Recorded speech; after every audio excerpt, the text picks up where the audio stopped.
ദുബായിൽ തിരക്ക് പിടിച്ച സമയത്ത് ദുബായ് ജബലലി റോഡിൽ ഒരു ബസ് നട റോഡിൽ സഡൻ ബ്രേക്ക് ഇട്ട പോലെ നിർത്തുകയും പിന്നാലെ വന്ന ബസ്സുകൾ ഒരു കാറ് 3 ബസ്സും ഒരു കാറും വന്നിടിക്കുകയും ഒരു വലിയ ആക്സിഡൻറ്റ് ഉണ്ടാവുകയും ചെയ്തു.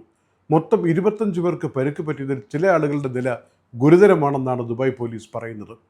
ഇത് സംബന്ധിച്ച് എല്ലാവർക്കും മുന്നറിയിപ്പുമായി അത് വീണ്ടും വീണ്ടും ഓർമ്മിപ്പിച്ചുകൊണ്ട് ദുബായ് പോലീസ് പറയുന്ന ചില കാര്യങ്ങൾ, എന്തെങ്കിലുമൊക്കെ പ്രശ്നങ്ങൾ ഇങ്ങനെ ഇപ്പോൾ ടയറിൻ്റെതാവട്ടെ, ഫ്യൂവൽ ഇല്ലാത്തതാവട്ടെ, അതല്ലെങ്കിൽ ബ്രേക്ക് ഡൗൺ സംബന്ധമായ മറ്റേതെങ്കിലും ടെക്നിക്കൽ ഫോൾട്ട്, എന്തെങ്കിലുമൊക്കെ ഒരു സൂചന ഉണ്ടെങ്കിൽ ഹസാർഡ് ലൈറ്റ് വിട്ടിട്ട് ഈ മെയിൻ റോഡിൽ നിന്നൊന്ന് അങ്ങോട്ട് മാറി നിൽക്കാനെങ്കിലും ഡ്രൈവർമാർ ശ്രദ്ധിക്കണമെന്നാണ്.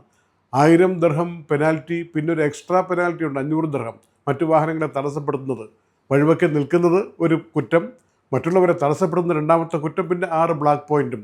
ഇത് മാത്രമല്ല, ആളുകളുടെ സുരക്ഷ എന്നുള്ളതാണ് ഏറ്റവും പരമപ്രധാനമായ കാര്യം എന്നെല്ലാവരും മനസ്സിലാക്കണമെന്നും ഇത്തരം മുന്നറിയിപ്പുകൾ എപ്പോഴും ഉണ്ടാവില്ല, കർശനമായ നടപടികളിലേക്ക് പോകുമെന്നും ദുബായ് പോലീസ് അറിയിച്ചിരിക്കുകയാണ് ഈ സംഭവത്തിൻ്റെ വെളിച്ചത്തിൽ. ലോക ചരിത്രം ഇന്നുവരെ കണ്ടിട്ടില്ലാത്തത്ര ജനസഞ്ചയമാണ് ടെഹ്റാൻ്റെ തെരുവീഥികളിൽ. പരമോന്നത മേധാവിയായിരുന്ന ആയത്തുള്ള അലി ഖാമനിയുടെ മൃതദേഹം ഖബറടക്കുന്ന ചടങ്ങുമായി ബന്ധപ്പെട്ട് ഒന്നിച്ചു കൂടിയിരിക്കുന്നത്.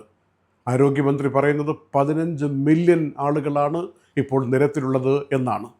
ഏതായാലും ലോകരാജ്യങ്ങളിൽ നിന്നൊക്കെ പ്രതിനിധികൾ പങ്കെടുക്കുന്ന ഈ ഒരു വിലാപയാത്രയും തുടർന്നുള്ള ഖബറടക്ക പരിപാടികളുമൊക്കെ ജൂലൈ 9 മുമ്പ് അവസാനിപ്പിക്കുന്ന വിധത്തിൽ ചിട്ടപ്പെടുത്തി ഇറാൻ മുന്നോട്ട് പോകുമ്പോൾ 1-2 പ്രധാനപ്പെട്ട കാര്യങ്ങൾ ഇതുമായി ബന്ധപ്പെടുത്തി പറയുന്നത്, ഒന്ന്, ഒരാഴ്ചയ്ക്ക് ഏതായാലും ആക്രമണത്തിൻ്റെ അവധി, ഒരു കാരണവശാലും ആക്രമിക്കില്ല എന്ന് അമേരിക്കയുടെ പ്രസിഡന്റ് ട്രംപ് പറഞ്ഞിട്ടുണ്ട്.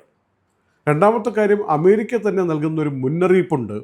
ഇസ്രയേൽ ചിലപ്പോൾ പാർലമെൻറ്റ് സ്പീക്കറെയും ഇറാനിലെ സ്പീക്കറെയും ഇറാൻ്റെ വിദേശകാര്യമന്ത്രിയെയും വധിക്കാനുള്ള ചില നീക്കങ്ങളുണ്ട് എന്ന് ചില US ഉദ്യോഗസ്ഥരെ ഉദ്ധരിച്ചുകൊണ്ടുള്ള റിപ്പോർട്ടുകൾ പറയുന്നതായി CNN അടക്കമുള്ള മാധ്യമങ്ങൾ പറയുകയാണ്. ഇങ്ങനെയൊക്കെ നടക്കുമ്പോഴും ഹോർമൂസ് കടലിടുക്കിലൂടെ കടന്നു പോകാൻ വന്ന 8 കപ്പലുകൾ ടേൺ എടുത്തിട്ട് എവിടെ നിന്നാണോ പുറപ്പെട്ടത് ആ സ്ഥലത്ത് തന്നെ തിരിച്ചു വന്ന് നിൽക്കേണ്ട അവസ്ഥ.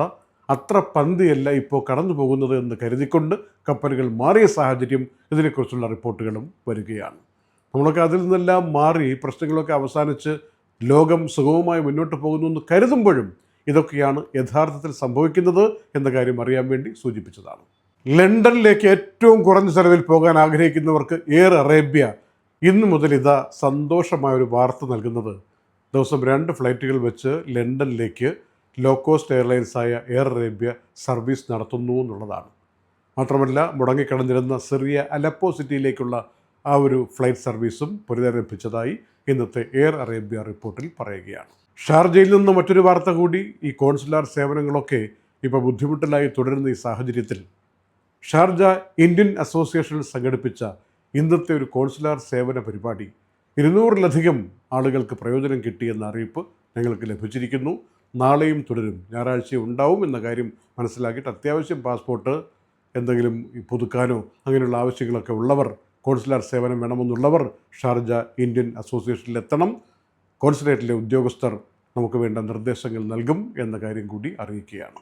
Night updates supported by ELL Properties, Kalyan Jewelers, Lulu Supermarket, Hypermarket and Department Store, Fira Foods, Al Nasood Cargo, Gold Star Rent-A-Car, Dr. Rasina's Ayurvedic Clinic, Iron Gold and Diamonds, Choco World, Partha Signature Abu Shagara Sharjah, ABC Cargo and Courier, Hashim Hypermarket.